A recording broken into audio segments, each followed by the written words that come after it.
All right, thanks everyone. We are going to be talking about this. This will be a Scala talk.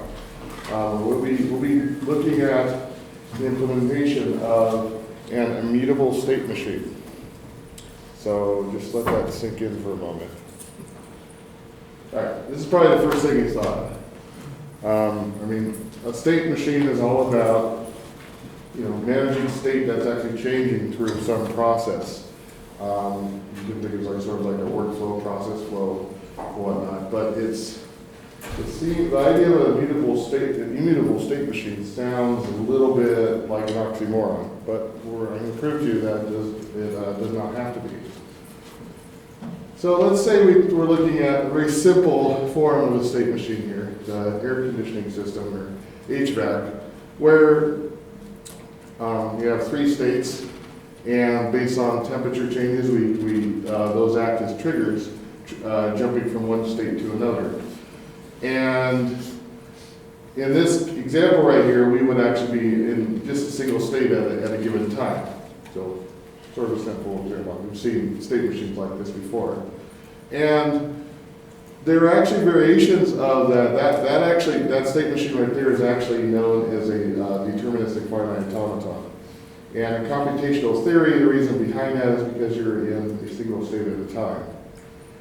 Now, there are also non-deterministic finite automaton. And I mean non-deterministic in a Schrodinger sort of sense. Because you can actually model it as if it is deterministic, really. You're just, in multiple possible states. But in computational theory, the idea is that, you're not sure what state you're in. So you can actually model it both ways. And what I mean by that is you can have transitions, like you have epsilon transitions, where you transition from one state to another without any input. You can also have multiple transitions from a state on the same input, so that you actually branch off from multiple states at once. And I'm not going to get too deep into the computational theory here, but it's kind of interesting to note that finite automaton actually, they are powerful enough, only powerful enough to be able to recognize regular languages, which is regular expressions. So that's not context-free grammar. So anyway, it's kind of an interesting side there. So here's an example of a state machine with an epsilon transition added. It's the same state machine we had before, but we've just added a fan here. So when AC turns on, we jump into the fan without any additional input.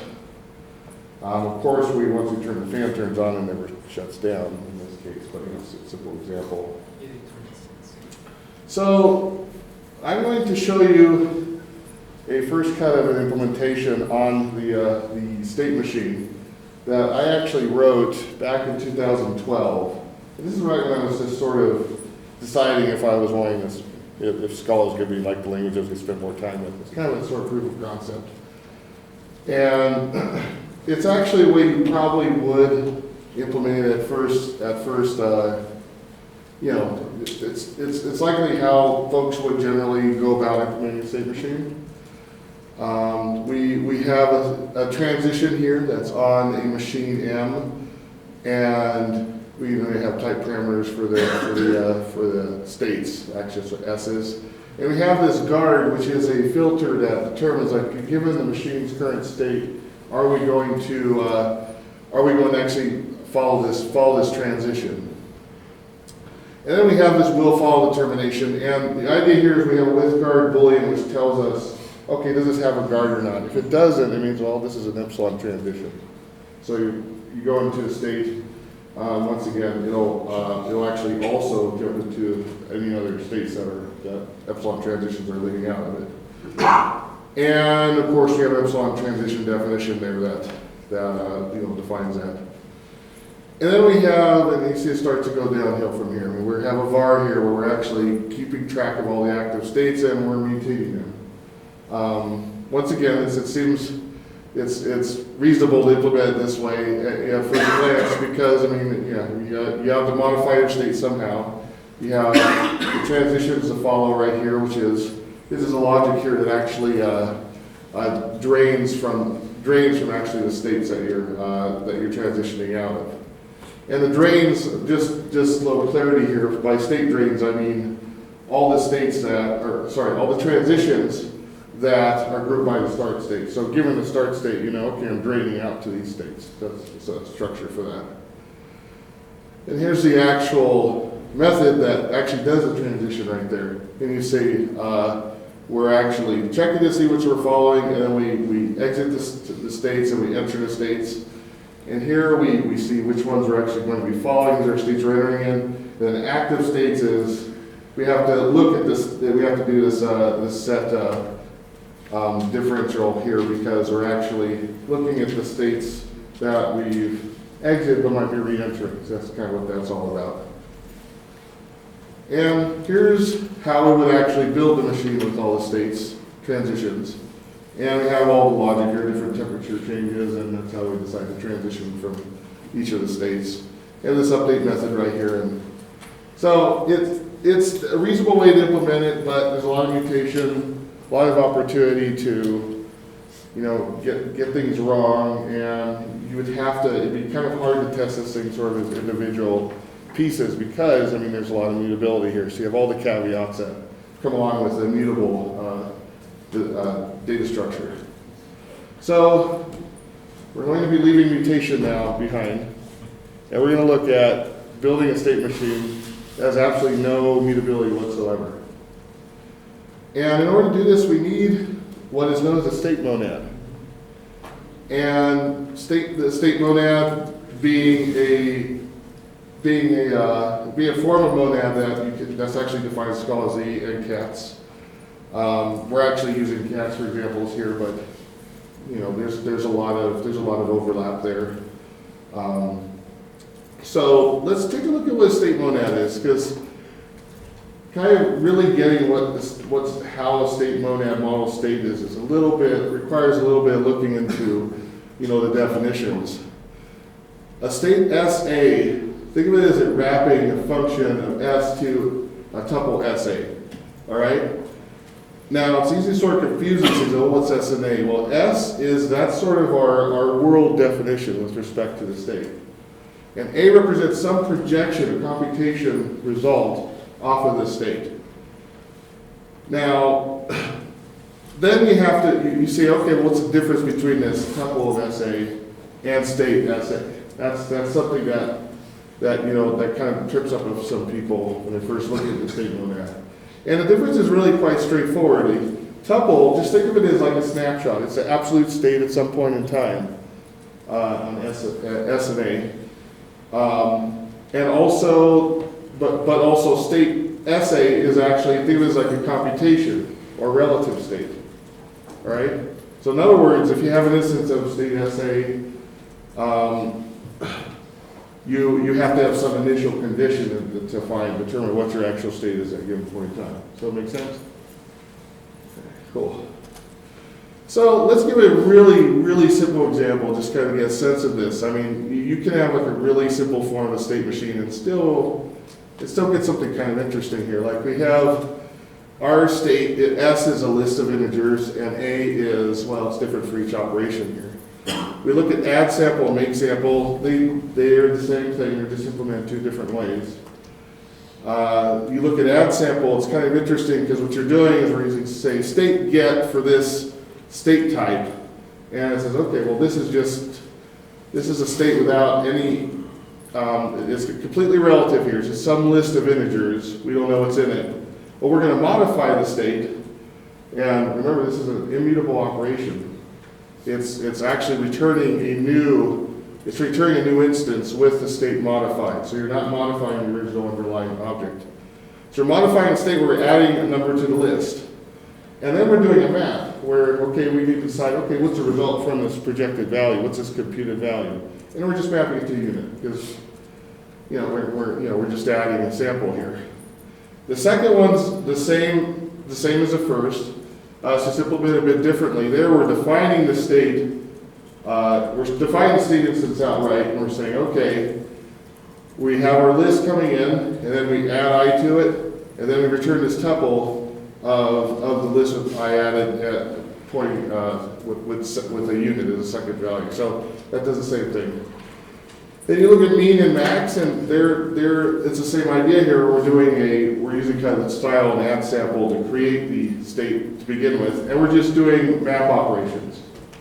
And you notice the map operation has as its input or has as the closure you pass to it is actually going to be the value for S there. That's what you have access to. You can compute your new value based off of.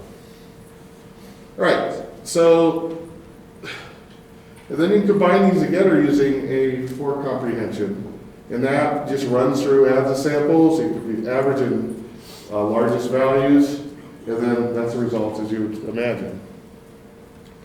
And that works because underneath the cover statement is actually using a trampoline for stack safety. So this is important, so that as you're actually as these recursive operations take place, you're not going to be blowing the stack. It's going to be unwinding down the heap. And for folks who haven't looked into trampolines, I don't quite get into that in this talk. I recommend taking a look at what trampolines are all about. But that's essentially what it's about. It's taking what would normally be on the stack and putting it on the heap. And we're using a free monad for executing the state machine. So you notice right here is your result.run. That runs the state machine. And .run, that runs a trampoline. Right? So now we've created a very simple example of using the state monad to actually make purely functional immutable state. Now this is very powerful, and we're going to see that as we get to a more interesting example right here, where we're using epsilon transitions here. We're modeling a car, and notice at the bottom there's a bunch of transitions going to off here when the car turns off, okay? I didn't show all the arrows for that, otherwise this would be just a complete mess. But we have all the other arrows here because it's fairly clear what's going on. I mean, the car's off, you turn it on, power steering's enabled, you have this logic where you pressing the brake, releasing the brake, alternates between brake and power steering. Notice that we have a transition going back into power steering because when we press the brake, it's not like the power steering is turning off. And we have these gauges that are on, and we have some that are also off. That's why we have a epsilon transition going on there, right? And some different gauges that activate based off of different conditions right here. So an example that we'll be looking at right here. So let's say we have this where we start the car, push down the throttle, release the throttle, press the brake, release the brake. Go through these steps, throttle down, oh, it's too hot, throttle up, temperature goes back to normal, press the brake, and turn off the car. Well, when we run I'm about to show you the code for the immutable state machine. But before I jump to that, I'm just going to show you what happens here when you do these different things here. You turn on the car. As you imagine, these are the different transitions that happen right here. Press the throttle down, see we're going from coast to accelerate. Let go of the throttle, accelerate to coast, press the brake. You see explicitly power steering, because I'm listing all the transitions that we find here. And then throttle down, coast, accelerate. You have an overheat condition right here that handle works as you would expect. Release the throttle, you have the coast and normal temperature. Overheat gauge is off, and then finally at the end we're going to press the brake and then turn off the car, and then all the states fire. We go off a state. All transitions fire. All right, so now let's look at actually building this NFA using the state monad. Now we're going to use some definitions here that we'll be using throughout the rest of the code here. We're going to find f of I is a filter, that's sort of your guard expression that determines if you're going to follow a transition from one state to another. And then we're going to be very explicit with our types here and say, okay, a state is one that we've entered into, or one we've actually left, the state that we've left. That's why I have the different from to definitions here. And that allows us to make the definition for transition very simple. Just say, okay, well, it's a tuple of from and to. And I also have, I'm not showing some implicit classes here that add some extra, extra goodies here. Like from and to, from and to ops, I have these in and out, which will reverse the direction, the flow from the state. You'll see that comes in handy. And then we have like a transition ops where if you just, you don't want to do a dot, use that dot underscore one, dot underscore two syntax, you can get from and to easily. And then you define the structure of a state machine, which is, actually as you might imagine, is you have your transitions, a map of each transition to a condition, right? And then we have our epsilon transitions, which is a list of all of our transitions, which, they don't have conditions, so that's just a list is fine. Then we have our initial state. Now, we have to have this state for S, and we're using machine IA, that's what that is. And machine IA contains our runtime state of the machine as this thing's executing. And it's actually derived from the structure right here, but it's in a form that's more suitable for actual during runtime as we're manipulating things. So we define our states up here like this. Notice that it's a 2A because these are states that we transitioned into already. We have this choice space, which is a representation of it's a set where we're going from state for every given state that we're leaving. Here's all the possible states we could jump to. That's what the choice space is. And then we have these epsilon transitions that are kind of modeled in the same way as the choice space, initial state. And we have these interesting two other variables, which you'll see later, which are for dealing with epsilon transitions. We have a set of all the new states that we transition to via epsilon transitions. And also we have this cycle boolean, which you'll see. But we're going to shorten this right here and say we have a type here, MX, which is going to actually be, it's the state, a machine, and then it's for the computation result being a list of transitions. Because we're going to have a lot of operations here where we have the machine as a state, and our result is a bunch of transitions. So MX is going to be important. And then we have empty X, which is just creating an empty version of this where there's no transitions at all. It's kind of a base case. So here's some machine operations. All this is doing is these are useful for adding states to the for entering and exit states. We actually use these from the other method. That's sort of what this is, and nuts and bolts there. And then we have the starter, which this is actually how we start the machine to begin with. We go from that structure before that I showed to the running state machine.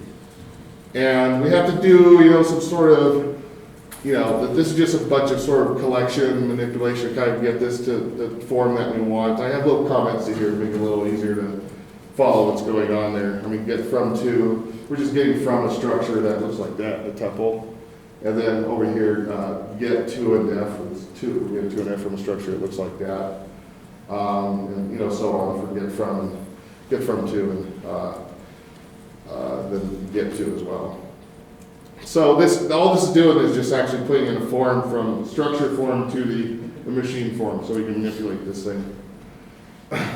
And now this is where we're actually this is the top level of our implementation where, okay, the state machine takes one step on a given input I.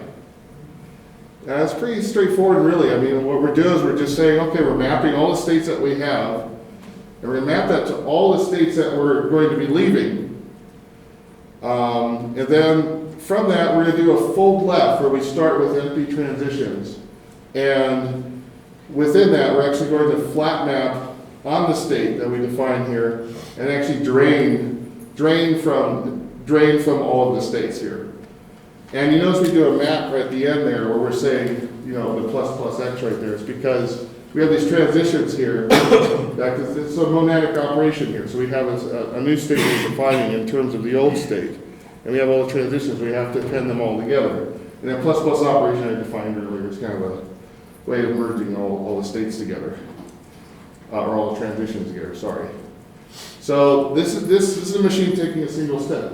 Now the drain many method is a bit complicated because we have to go through the choice space, and we have to make sure that we're transitioning based off of the F condition right here. So we have a few nested fold lefts there, and we have to, from that we have to actually do a conditional drain from to. And then, once again, we're pending all the transitions here. So we're kind of following similar patterns here, but we have to do a little bit of traversing of these collections that we have here. And the drain condition up there, we're just saying, okay, we're filtering on the input, F of input, saying, okay, if it's satisfied, we're going to be draining. Otherwise, we're just going to return empty X, which is the original, we're just returning a state where there's no transitions in it.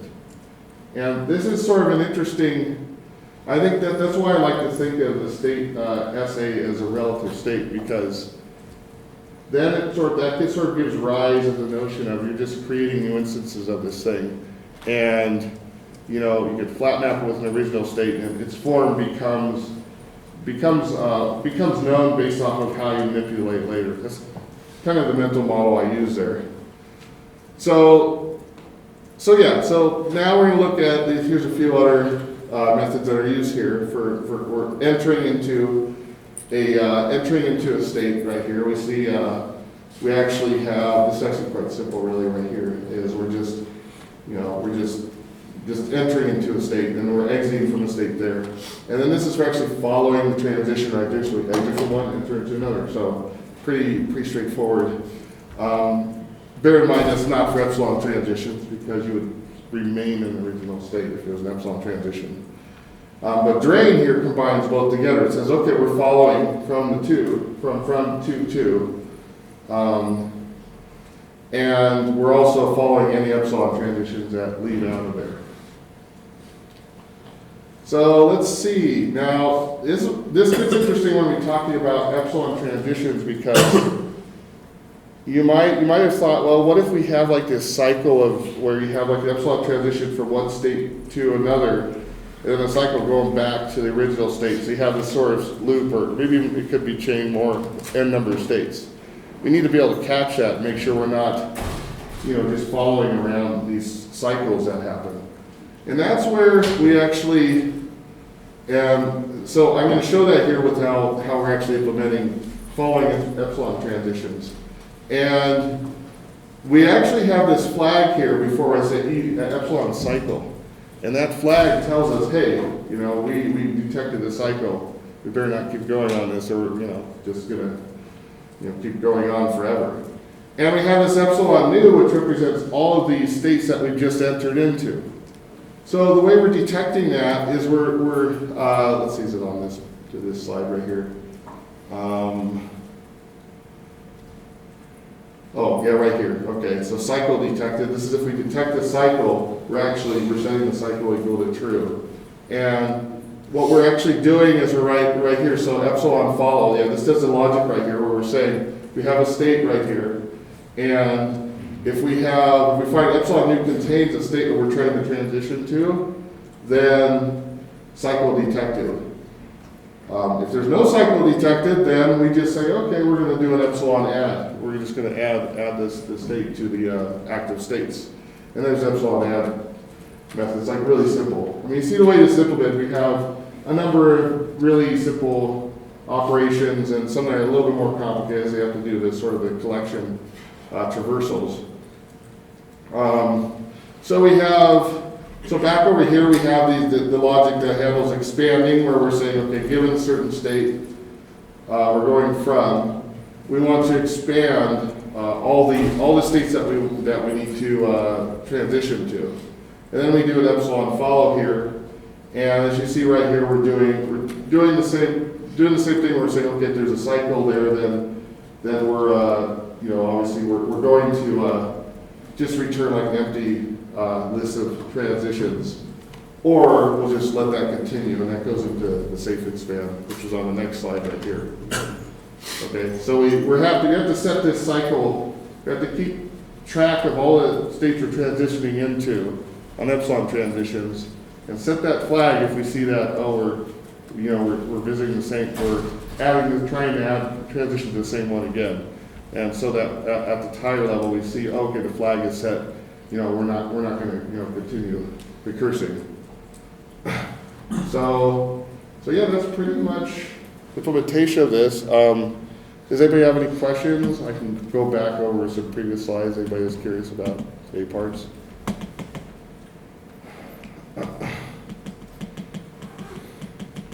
No? I just have a suggestion. Yeah. So, especially with your nested folds, Yeah, right. you should consider writing things in terms of fold right instead. Oh, okay, yeah. And the reason is that eval is doing extra work to reassociate your flat maps to the right Okay. on state, so that it can trampoline them properly. Now, it doesn't have to do that if they're right associated. So, for example, you have one example where you wrote something flat map, etc. Right, which would we talk about? Right there. Okay. Right below drain many. Yep. So this is the left associated flat map. Okay. But if you rewrite this, Yeah. so you do one outer flat map and then a flat map inside the lambda. Okay. And, I mean, that's a micro optimization, that one. Yeah, So that's okay. nothing, right? Right, It's just but this might come up a lot more often in your full lefts especially. Right. Because you are paying a lot for that trampolining. Right. There is no reason to pay more than you really need to. Right, okay, so you're saying that we're gonna be, at the end result, we have like a single fold right in this, or? I mean, I think all of your fold lefts should work as fold rights too. Okay. Yeah. Okay. So they're all symmetric, right? Yeah. Yeah. Yeah, you're right, yeah, they are. So I mean, all we need to do is we're transitioning from these things in whatever order, so it doesn't really matter. So, did you benchmark both implementations? Sorry? Did you benchmark both implementations? This was not really benchmark. This is sort of demonstration of implementing. It's not actually used in production code, honestly, so it's, It'll be interesting. yeah, no, I mean, that would be a change I want to make, and also, a few other things I thought was trying to find some ways to sort of unify epsilon and regular transitions, So, some of the logic there. I don't know. Yeah. If you come to my talk, you might get some ideas. Yeah, I don't okay. know what I'm doing. Yeah, I think yours will be really, I think yours is a really, it'll be interesting to see, Yeah. Your approach on there too, so, yeah. Which is that we're talking about? I'm doing indexed state. Yeah. Would it be possible to add time constraints in the decisions? Sorry? Adding time constraints or timeouts and so on? Oh. That's what it's about. Okay. Okay, yeah. What's Yeah, so But he's you doing a lot of complicated stuff. I'm not sure That's it a- fits exactly. I mean, yeah, this is a pretty complicated use case of the state monad. That's a very interesting one. To benchmark and stuff. Yeah. Oh, yeah, I think it'd be really interesting to see some benchmarking on this and try doing some change, see how it affects it. Like, I'd be curious to see, if I do change things to fold right, to see how it changes the performance of this. So, yeah.